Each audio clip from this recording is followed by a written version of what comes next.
clear. The Muslim village cannot threaten the state. If you start amassing weapons in the Muslim village to take on Canberra, you'll be destroyed. You will be destroyed, you'll be very foolish. And so the Muslim village cannot threaten the state, cannot pose a threat to the state. Does that mean that we're going to sit down and allow them to come and rape our women? No. Every single child born in that Muslim village must be brought up as a warrior. You can't do that in the shopping malls of Sydney. As a warrior. We do not threaten you. No. We are not a people who want war with you. No.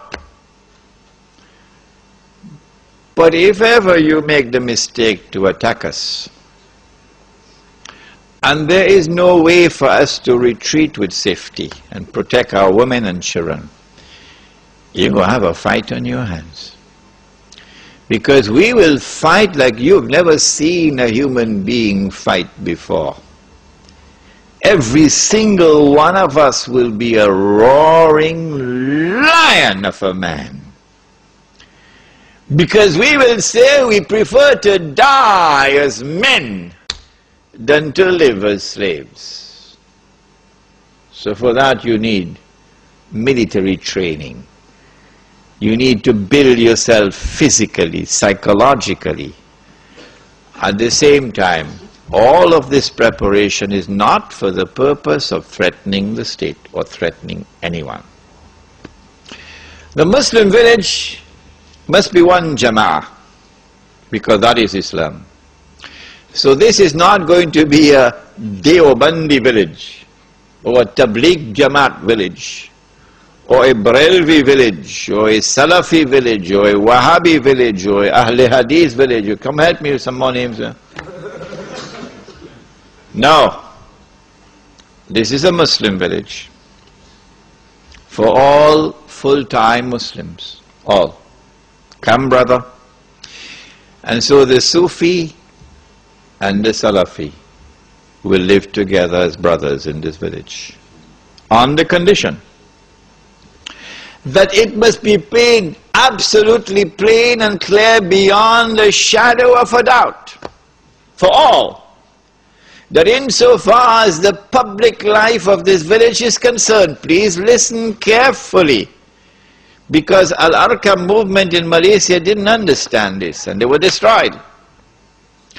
Insofar as the public life of this village is concerned, and insofar as the masjid is concerned, nothing will be allowed unless it is based on the Quran and the universally accepted Sunnah.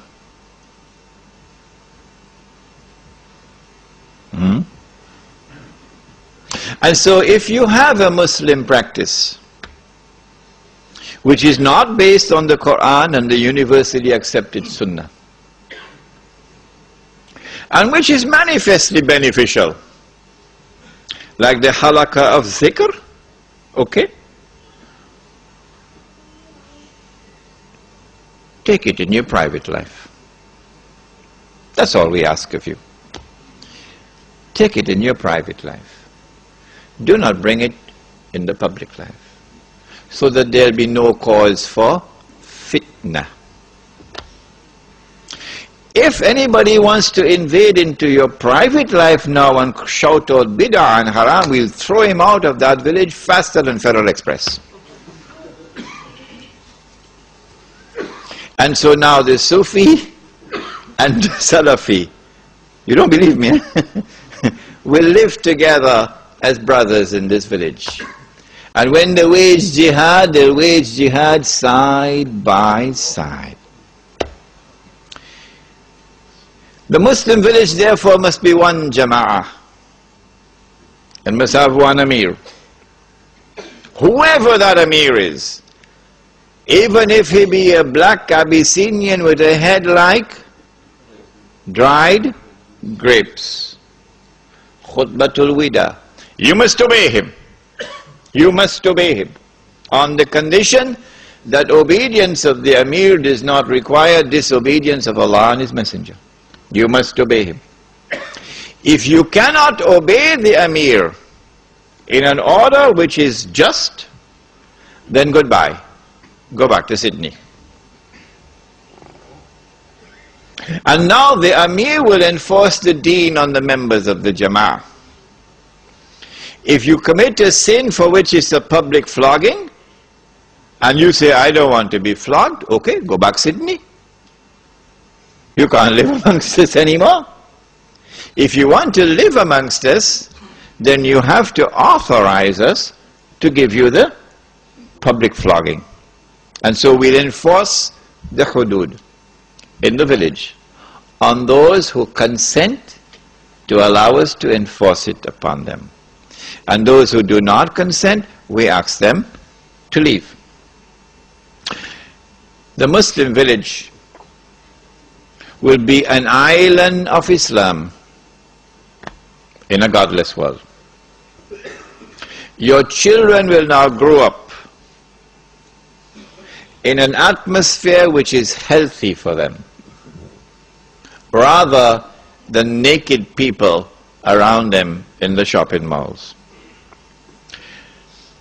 Can this Muslim village be used for da'wah? Of course it can. I told you I was in South Africa for the last 3 months. And in South Africa, the white and the black still live separately. The white is still rich and getting richer, and the black is still poor and getting poorer, despite the black government.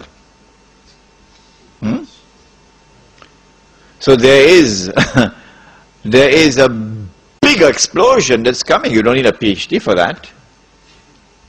And when the explosion comes, of course, your enemies are going to use their money now to get a particular group to go and attack Muslim businesses and Muslim homes. It happened in Durban already once. How do you respond to this? The answer is you build a Muslim village in which the black and the white and the brown and the yellow all live together as one family. Government of South Africa can't do that. Archbishop Tutu can't do that. Nelson Mandela can't do that. We can do it. Islam can do it. In fact, I have the good news for you tonight, that the project has already started in South Africa. In a place called close to Ladysmith, they got the land already, and they've earmarked this land for the Muslim village, and they've already started to put African families who have entered into Islam onto that land. I told them, if you have any problems in getting white Muslims, let me know, we get you some from Bosnia. When you have white and black and brown and yellow living together as one family, isn't that da'wah? Much more powerful da'wah than all the gush that you perform and all the 5-star masajid that you build. This is da'wah, South Africa, if you're listening. Because I saw a lot of strange things in South Africa.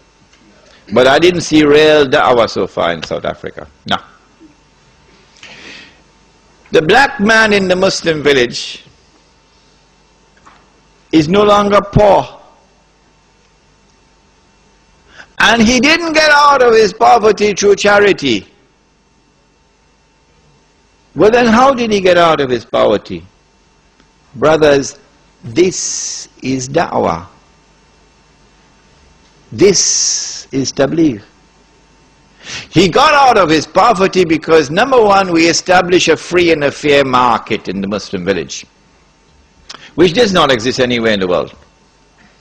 A free and a fair market because no borrowing and lending of money on interest, number one. And number two, money which is sunnah money. You never heard about that before in your life. Sunnah money.